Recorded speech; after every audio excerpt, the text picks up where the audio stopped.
but I thought we were supposed to do infill. Okay? If you go from a one-story project to a two-story building, you've doubled your density.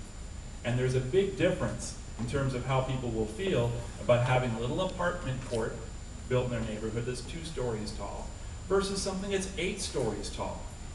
I've worked for a long time with Liz Plater-Zyberg, who is a genius. She's a great lady and an internationally respected town planner who says, we have missed the ability to build those apartment courts. And if you go on Miami Beach and you go on some of the avenues a little bit to the west, you'll see that there's a mix of very nice houses and apartment courts, and they all kind of work together because they're all in scale with one another. But what we have is a situation where you either build too wide or too big because everything is set up to build the big project, which makes a lot of money for the developer. Share one line. A developer was asked, why don't you build a 30-story building right now instead of a 90-story building? His answer, it's just as easy to build 90 stories. Okay, some follow-ups. And that directed at you in looking at these things, and as sitting as someone who's done the zoning and has created a comprehensive development master plan and led meetings and tried to work out these issues in a municipality. You know, one of the fears I have, I look at Kendall, and can you imagine if we just had everybody double their density in their single family home area in Kendall? I mean, it's bad enough out there now.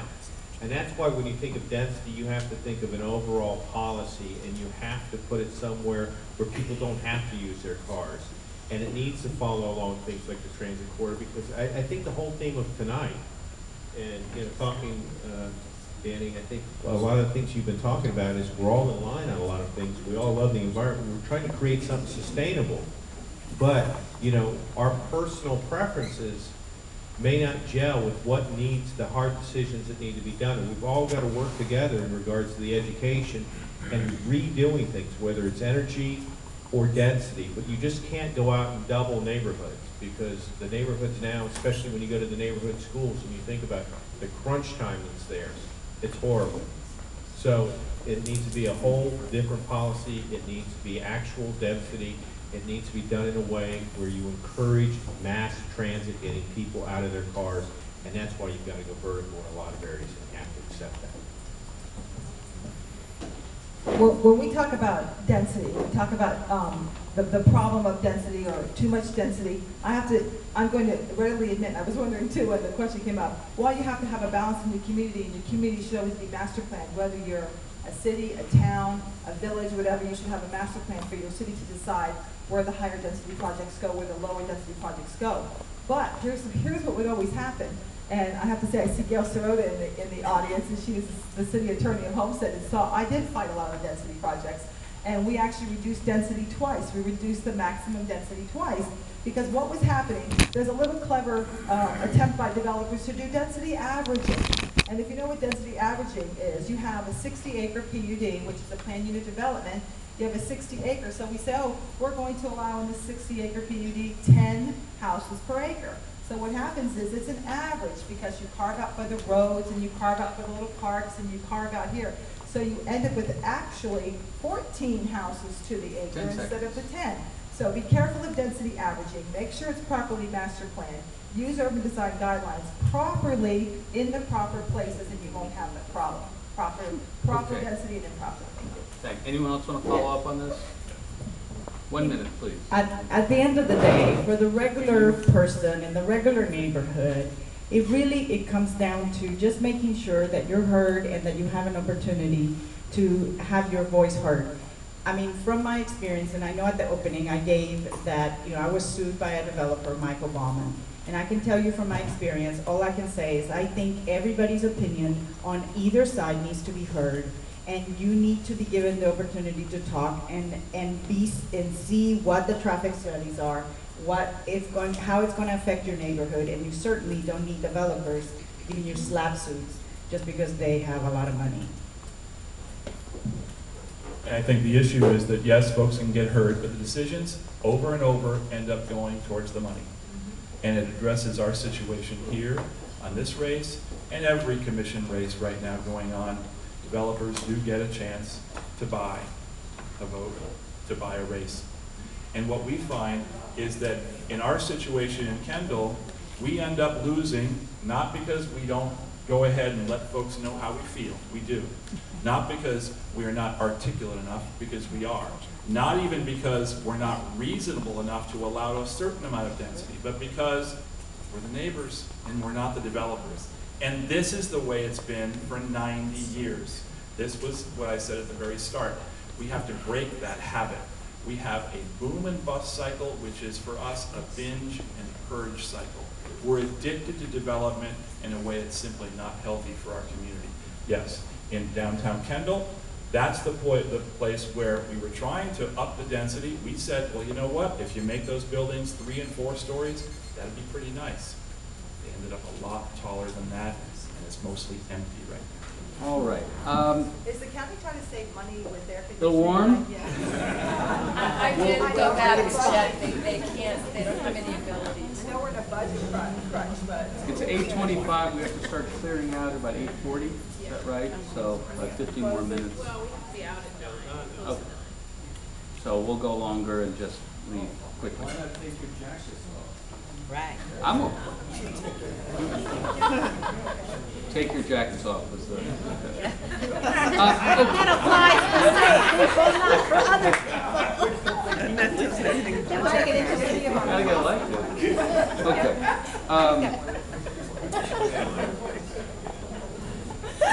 This question's from Janet Novotny. How will you overcome the negative voting of the majority of the commissioners on issues related to the environment versus the greed of developers? Is there anybody who didn't go first? No, you definitely. Danny, why don't you take a track first?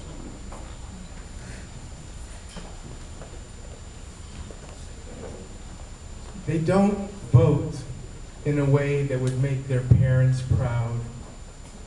They don't vote in a way that is of good conscience for us.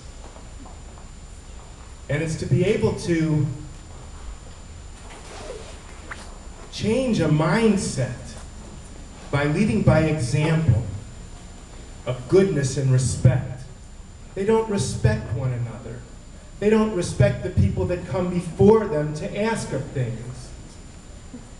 So I would lead by example and try and be able to put some goodness, and again, I don't want to make a big to-do about it, but godliness about it as well, because I don't think that they're answering to the goodwill of everybody else. I think it's a matter of I'm not willing to give up. We're all running for this because we all think we can have a positive impact. A lot of it is bully pulpit.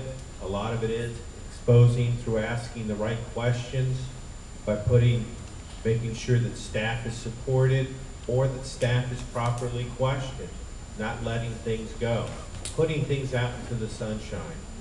A lot of it is that. It's showing leadership.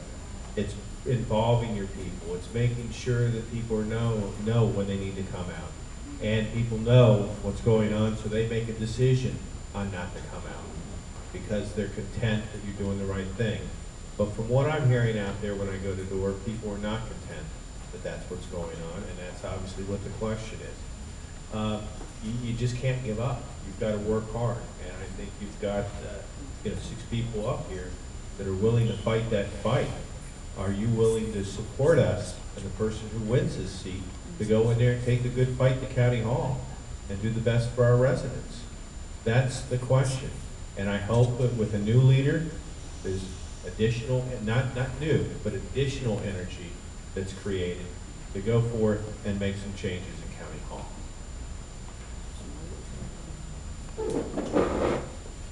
I think all of us are feeling it as we knock door to door. There's a definite leadership void at the county and at all levels of government. I actually had somebody at a door yesterday ask me, why would you want to do this? They're all crooks. It was actually a really sad statement, but we're getting that as we go to a lot of doors. And they want to know, what kind of a crook are you going to be? It's true and it's sad. And I will tell you that, I'm the kind of person that I don't want to give up. I don't want to give up in believing that we can have good people, that we can continue to keep this seat in good hands, even if it's just this one or one of the few. We can't lose the one good seat that we have. And so I, for one, believe that we need to have good ethics. And not everybody, you can't teach ethics, you can't legislate ethics, you can't even put it in the books. I mean, you can put it, but you just have to have them. And we need to just elect better people.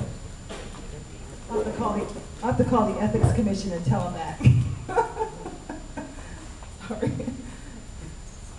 You go and you sit and you do the right thing. And you do the right thing every time that you're there. Because you are not serving other politicians. You are serving the residents. You're serving the residents of District 8. You represent their philosophy and their needs on these issues. And you know what else? You work on building a camaraderie with your fellow council members, commissioners. You work on building a camaraderie with them. You try to bring a consensus. You try to be a consensus builder and work with others. That's something I do very, very well. You do it, you get there, and you speak respectfully, you vote your conscience, and you do the right thing no matter what. And that's what we're lacking very often in government.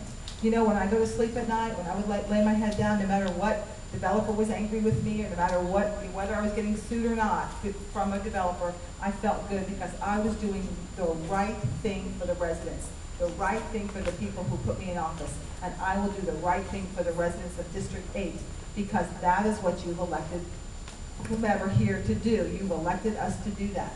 And so I will pledge that I will be your voice, I will represent you well, and you do the right thing. Thank you.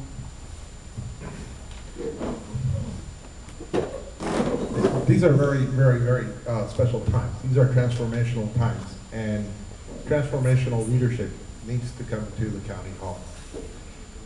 We, as candidates in this race, all have good intentions and are running to make a difference in government.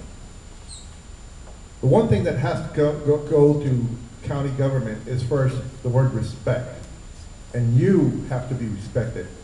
Sometimes I am appalled at the level of disrespect that some of the county commissioners have towards the citizens of this county. At the same time, this is the time that we have to open the way for more people, business people, to run for public office in the county. I'm pledging just to run and be elected for this term and the next term. I'm going to propose term limits, 2 terms, 4 years. That is one of the issues that I will be bringing. And the quorum of the county commission to respect the citizen is something that I will always, always uphold. To respect you as citizens of this community, that I am asking for your support in this election to be your county commissioner for your district.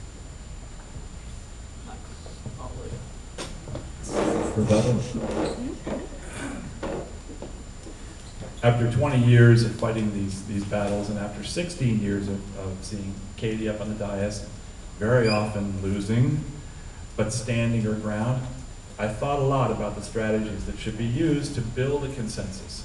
And here's the way I see it right now. If you count the number of districts who have these projects built, let's say, outside the UDB, right? It's not a majority. If you count the number of districts where there are neighborhoods that are badly in need of being rebuilt, where the development money, the interest, the energy is not going to them, it's a majority. You could build a coalition that way, and that's the kind of thing that I'd like to try to do. In my work life, I've had experiences working across Miami-Dade County as a school teacher. I taught in the Northwest and the far South Dade and all over. I have relationships that I feel I can build on. I've had the ability to work with folks across the various ethnic groups, across the many divides we have in this county. And what I'd like to do is to take my skills as a mediator, as a project manager, as someone who's able to build these consensuses, and say, you know